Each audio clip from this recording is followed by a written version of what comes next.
Oil prices may be showing signs of recovery as it jumped by about 5–6% after its biggest sell-off in nearly 30 years.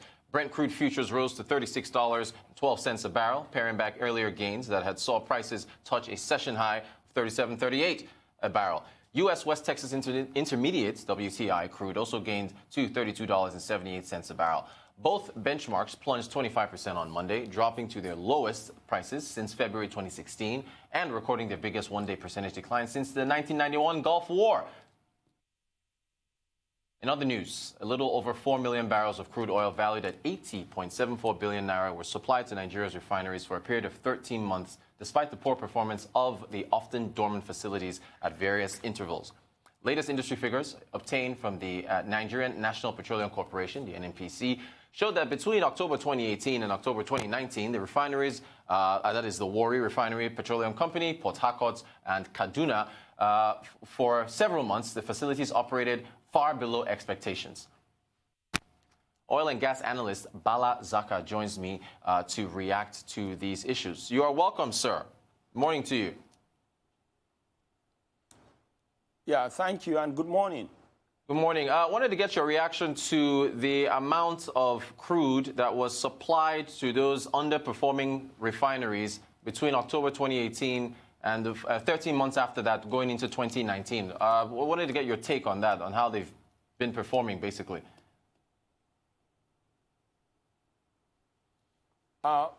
Though you are not audible enough, but I heard you talking about the amount of crude that was probably supplied to the refineries, and if that's the direction you will want me to come in.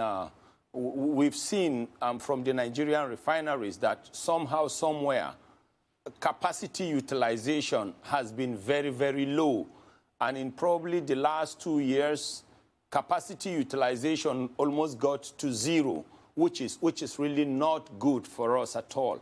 But the unfortunate thing about the Nigerian context is this.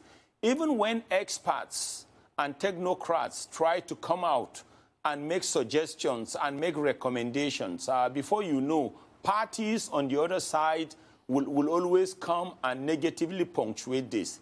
It's been long since we started saying that one of the things we need to do to make sure we gain from the oil and gas industry is by making sure we maximize and try to domesticate the downstream sector. And by that, all we mean is this.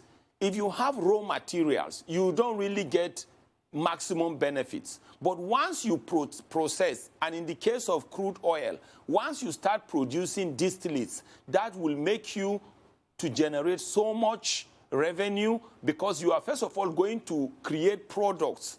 Before you know, you will contribute so much to the GDP, and you will create aggregate mobility. So in the case of Nigeria, somehow, somewhere, there are some people who still feel we should import rather than processing. And everywhere you go, it's always better to process your raw materials into finished goods, because that will guarantee you maximum benefits. Okay, fantastic.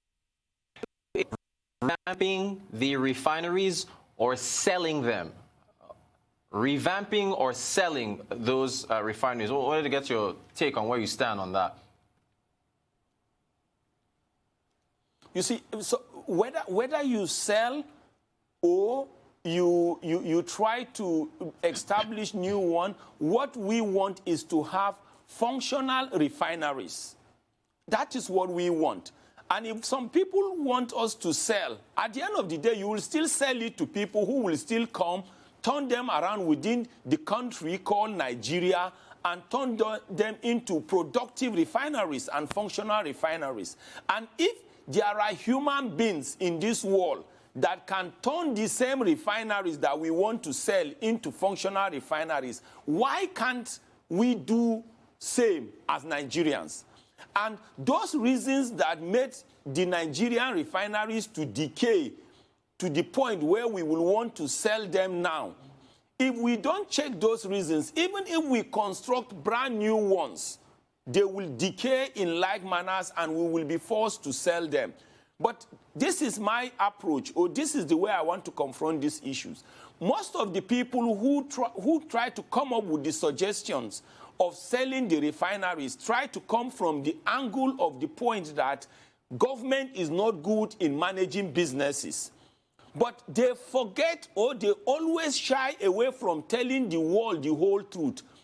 I have carried out an analysis and a research, and I discovered that nearly all the producing nations across the globe have functional refineries. It is only in Nigeria that they give the impression that we are not supposed to, or our government is not supposed to be in the business of having refineries. If you go to the US, there are refineries. You go to Saudi Arabia, there are refineries. You go to Norway, there are government refineries. You go to Algeria, you go to Iran, you go to Iraq, you come to Libya. But in the case of Nigeria, some people always try to make sure they dampen even the little effort of government by trying to give the impression that everything needs to be privatized. But they have forgotten that Nigeria is actually an emerging democracy. Nigeria is an emerging economy. And in context like that, we always need government. By the time we become mature to a particular point, everything can be liberalized or commercialized or even deregulated. But at the stage we are now, we so much need the support of government and government's backing. That is a great point that you've mentioned, and I'm glad that you've mentioned the issue of privatization and our need to mature and where government should still stick around. So let me take you now to the Petroleum Industry Governance Bill. Hasn't been passed yet, but there has been a provision for the privatization of the NNPC. And I think you've had prior comments on this where you didn't exactly agree with that. I wanted to get some more color on that. If you could speak on, that's the move, because a number of people support it, but I want to get your take based on these comments you just made now about privatization. To be honest, those people don't really understand the concept of national oil and gas industry. If they understand that concept, they will never call for the privatization of NNPC. That is one. And secondly, there are many people who don't understand that when you talk about NNPC, it's not just one big, small bunch, even like NEPA. When you talk about NNPC, you have different sectors. You have different segments. You have those that have to do with drilling, exploration, and production. You have those that have to do with research. You have those that have to do sections that have to do with regulations. You have sections that have to do with monitoring general activities. So when I hear people saying privatize, privatize, to be honest, I just want to be as modest as possible. Some of these people don't really know how the oil and gas industry works. I appreciate your take. Okay, so, and I hope you can hear me now. Can you also give your take on the fact that diesel is deregulated, but PMS isn't? Can you speak on why we haven't quite yet deregulated PMS and there's still a cap on prices? The first thing we need to do is to make sure we have an effective downstream sector. And when you have an effective downstream sector, the next thing it does is it helps you to produce your distillates internally. All this noise, all these disruptions and collapse and shocks that people are experiencing globally, if we were to have an organized downstream sector, we will not be bothered, because even the coronavirus people are talking about, how many people have actually been infected? If you go outside the continent of Africa and you see places like Italy, Italy actually decided to even lock down partially almost 60 million people. You go to China, you experience it. But if we were to have an effective downstream sector, everything will have been moving in Nigeria. And like I will always continue to say this, we said we should come up with the concept of Nairalization of the downstream sector. And when we talk about that, all we mean is this: get the crude oil from the wellhead in Naira, move them to the refineries, either through trains or through tankers or through pipelines in Naira. refine them in Naira, distribute them to Nigerians in Naira, generate your Naira, and that will free you from exchange rate differentials and all the loads that will come from importation. And as we speak today, Nigeria is actually supposed to be the regional hub for the continent of Africa and most importantly for West Africa. Whether there is coronavirus or no coronavirus, if we were to be processing internally, we would have been selling to the West African coast and making so much money. But sometimes when we make presentations like that, people will say you will always require spare parts. And I tell them every country requires one spare part or the other. But first of all, let us make sure we Nairanize the downstream sector. When you look at countries like China that now became infected or had this problem of coronavirus and the whole world is shaking, in a place like China, it's almost a taboo for you to sell any raw material out of China. They process virtually everything. But in Nigeria, we want to sell our cocoa and get biscuits. We want to sell our cassava and get ethanol. We want to sell off our raw ginger. We want to sell our raw crude oil. That is not how to grow economy. Okay, thank you for that answer. I want to ask you this, I hope you can hear me. How do you Nairalize the downstream sector when the product is priced in dollars? I hope you can hear what I just asked. How do you Nairalize when the product is priced in dollars?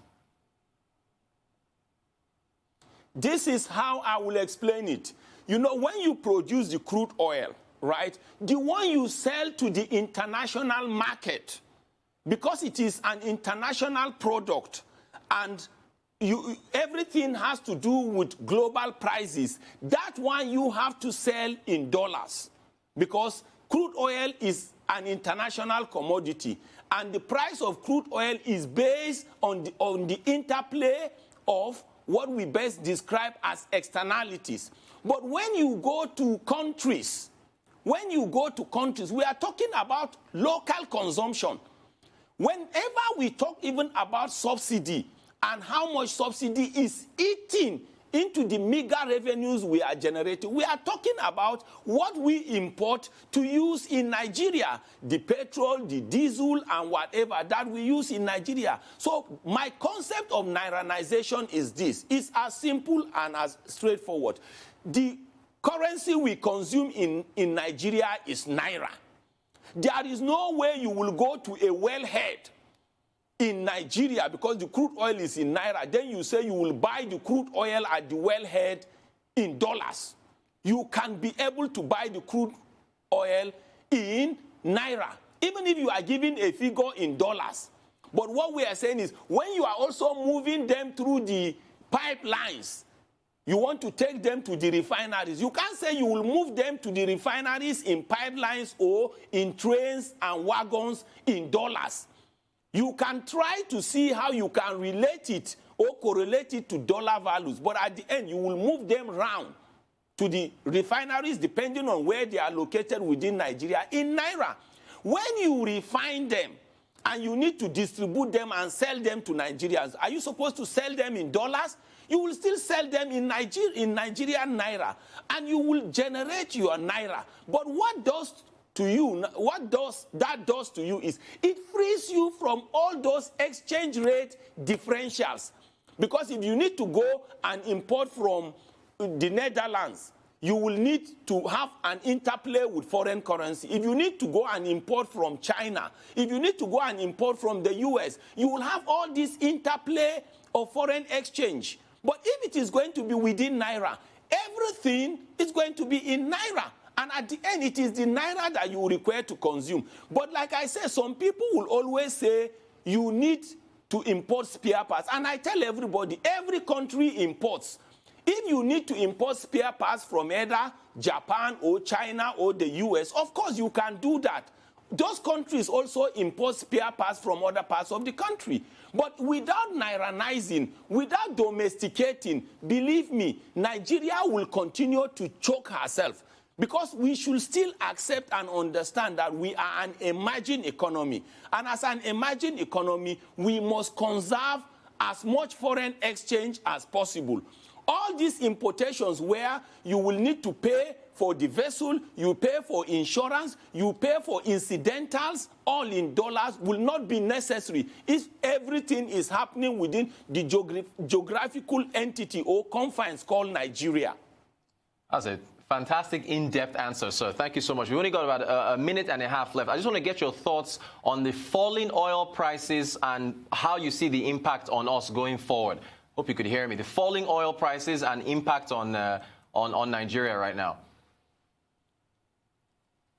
Well, the falling oil prices, we know what is happening, and that's why some of us are blaming the leadership in our country, not current leadership, but leadership before even the current leadership. The reason why all these things are happening is because countries like China that are supposed to buy crude oil and process and sell are bedeviled with this epidemic called coronavirus.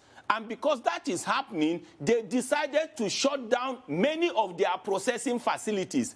And if you shut down many of your processing facilities, that means you will tell your workers to go home and rest until you fix the problem. And because they did that, they are not buying raw materials again additionally to sell, to process. And the raw material in this case is crude oil. So because of that, the crude oil price is falling. Then, of course, OPEC called Russia, because OPEC is a cartel. But Russia is also leading some non-OPEC members. And Saudi Arabia wanted to sit down with Russia and negotiate so that they can do something about oil cut.